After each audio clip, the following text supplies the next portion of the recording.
Welcome back in GD maths. आज हम आपको क्लास 9th का चैप्टर 2 पॉलिनोमियल्स, इसकी एक्सरसाइज 2.1 है। इसका क्वेश्चन 3rd कराते हैं। फर्स्ट सेकंड हम करवा चुके हैं अपनी पिछली वीडियो में। देखिए बच्चों, आजकल जो है गर्मी बहुत पड़ रही है, तो आप लोग अच्छे से इसको पढ़ाई कीजिए और थोड़ा सा धूप का बचाव कीजिए। दोपहर में जो है आप धूप न लगने पाए, इससे आप हेल्दी रहेंगे। और पानी खूब पिएं, गर्मियों में पानी काफ़ी कम हो जाती है, इस बात का विशेष ध्यान रखें। तो आइए क्वेश्चन पे आते हैं। क्वेश्चन हमारा है कि give one example each of binomial of degree 35 and monomial of degree 100। पहले तो ये समझ लीजिए कि बाइनोमियल क्या होता है और मोनोमियल क्या होता है। देखिए, जो पॉलिनोमियल है उसमें अगर एक टर्म है, वन टर्म है, तो वो मोनोमियल कहलाएगा। दो टर्म है तो बाइनोमियल कहलाएगा। तीन टर्म है तो ट्राइनोमियल कहलाएगा। ठीक है। और अगर एक से ज़्यादा टर्म है तो उसको हम पॉलिनोमियल्स भी कह सकते हैं। ठीक है। तो सबसे पहले ऐसी बात आती है इसमें बाइनोमियल की। तो बाइनोमियल ऑफ डिग्री 35, डिग्री क्या होती है? जो उसमें जो वेरिएबल होता है उसकी जो मैक्सिमम पावर होती है वो डिग्री कहलाती है। ठीक है। तो बाइनोमियल ऑफ डिग्री 35 पहला तो बाइनोमियल ऑफ डिग्री 5, यानी कि उसमें दो टर्म होना चाहिए और डिग्री 35 होना चाहिए। तो वेरिएबल हम कुछ भी ले लें, चाहे एक्स ले लें, चाहे वाई ले लें, चाहे टी ए बी सी कुछ भी सेट ले लें। तो मोस्टली हम लोग एक्स ले लेते हैं। ठीक है। तो एक्स, और इस पर डिग्री कितनी 35, तो 35 इस पर पावर लगा दो, ये हो गया 35। लेकिन अब ये कितने टर्म है? ये एक ही तो टर्म है, लेकिन हमें बाइनोमियल बनाना है तो दो टर्म करने हैं। तो दो टर्म करने के लिए हम कुछ भी करें, चाहे प्लस लगा दो चाहे माइनस लगा दो। प्लस लगा दें, प्लस लगा दिया, और यहाँ पे कुछ भी लिख दो, चाहे एक्स लिख दो, चाहे संख्या कुछ भी लिख दो, आप जो चाहे वो यहाँ पे लिख दो। हमने लिख दिया मान लीजिए 4। ठीक है। तो ये आपके बाइनोमियल हो गया। एक दो टर्म हो गए तो बाइनोमियल हो गया। और डिग्री 35, ये पावर है 35, तो ये आपका डिग्री 35 को बाइनोमियल हो गया। ठीक है। सेकंड इसका आता है मोनोमियल। मोनोमियल यानी जिसमें एक टर्म हो। ठीक है। और डिग्री कितनी रखनी है मोनोमियल की? 100 डिग्री। देखो इन्होंने बोला है डिग्री कितनी चाहिए? 100।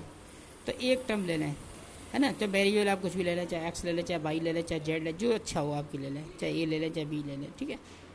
तो मोस्टली हम लोग एक्स ही लेते हैं, तो एक्स पे। और डिग्री कितना रखना है हमें? 100।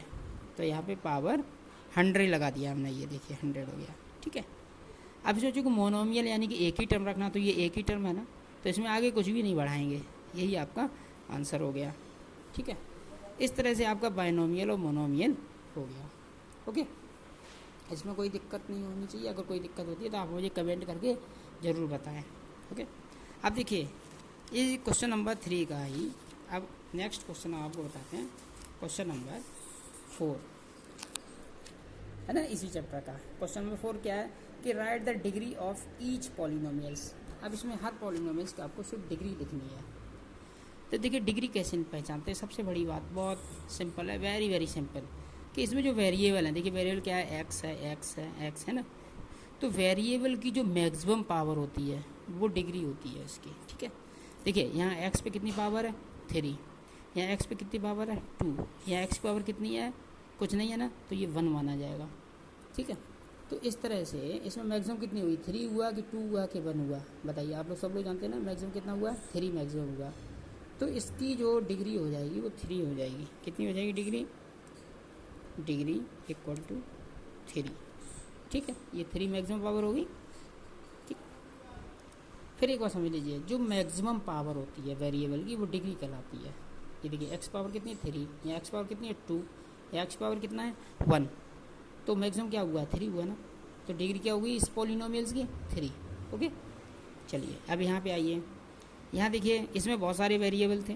यहाँ एक्स था, ये एक्स था, ये एक्स था। यहाँ पे सिर्फ एक ही बार है वाई, है ना। तो और तो वाई है नहीं ना, तो ये वाई की पावर कितनी है? 2। तो ये डिग्री हो जाएगी 2। ठीक। डिग्री हमेशा जो वेरिएबल होता है उसकी जो मैक्सिमम पावर होती है वो डिग्री कहलाती है। मैं आपको एक बार फिर बता दूं, what is the degree of polynomial? The maximum power of variable, that is the degree. Okay. यहाँ पे देखिए वेरिएबल कितना है टी, है ना, और टी पे यहाँ पावर कितनी है, कुछ लिखा नहीं तो 1 माना जाएगा। कितना माना जाएगा, ये 1 माना जाएगा। तो इसकी डिग्री क्या हो गई, डिग्री होगी 1। ओके, अब इधर आइए, इस क्वेश्चन यहाँ लिखा है 3, इसमें कोई वेरिएबल है नहीं, है ना। देखिए यहाँ वेरिएबल कुछ नहीं है, तो हम इसको ऐसे भी लिख सकते हैं 3 और x अगर वेरिएबल मान लें उसकी पावर 0 मान लें, 3 को हम इसको ऐसे भी लिख सकते हैं 3x की पावर 0। क्यों लिख सकते हैं, क्योंकि x पावर 0 की वैल्यू क्या होती है 1, तो 3 × 1 है, तो 1 को हमने x पावर 0 लिख दिया। अगर तुम कहो सर हम इसको y की पावर 0 लिखना चाहते हैं तो 3y की पावर 0 लिख सकते हो, और करके ऐसे लिख सकते हो 3y की पावर 0। कोई कहे हम z की पावर 0 लिखना चाहते हैं तो 3z की पावर 0 लिख सकते हो, तब की सबका वही की बात है। तो अगर देखा जाए तो डिग्री क्या होगी, यहाँ पे भी x पावर 0 है, यहाँ पे y की पावर 0, यहाँ z की पावर 0, तो डिग्री क्या होगी 0, डिग्री की जाएगी 0, है ना। इस तरह से जब यहाँ कोई भी वेरिएबल नहीं होता है, एक बार आप अच्छे समझ लीजिए, जब कोई वेरिएबल नहीं होता है तो उसमें डिग्री 0 मानी जाएगी, ठीक है। तो डिग्री होगी 0, यहाँ डिग्री होगी 1, यहाँ डिग्री होगी 2, यहाँ डिग्री होगी 3, ठीक है। इस तरह से ये क्वेश्चन काफ़ी इंपॉर्टेंट है, आप लोग अच्छे से तैयार कर लीजिए। आपको हमें वीडियो कैसी लगी कमेंट करके जरूर बताएं, like and subscribe and share.